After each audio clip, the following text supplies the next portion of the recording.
தமிழகம் முழுவதும் தொழிலாளர் நல வாரிய அலுவலகம் முன்பு ஏஐடியுசி தொழிற்சங்கத்தின் கட்டுமான தொழிலாளர்கள் பெருந்திரள் முறையீடு போராட்டத்தில் ஈடுபட்டு வருகின்றனர். இதன் ஒரு பகுதியாக ஈரோடு சென்னிமலை சாலையில் உள்ள மாவட்ட தொழிலாளர் நல வாரிய அலுவலகம் முன்பு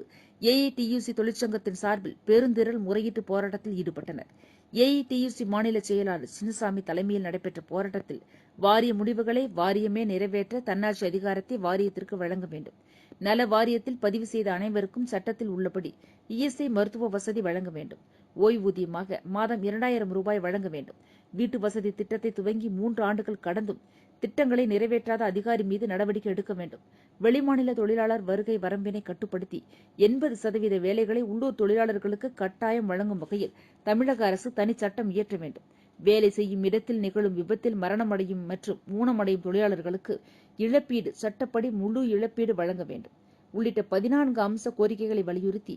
ஏஐடியுசி தொழிற்சங்கத்தைச் சேர்ந்த 100க்கும் மேற்பட்ட கட்டுமான தொழிலாளர்கள் முழக்கங்களை எழுப்பி ஆர்ப்பாட்டத்தில் ஈடுபட்டனர்.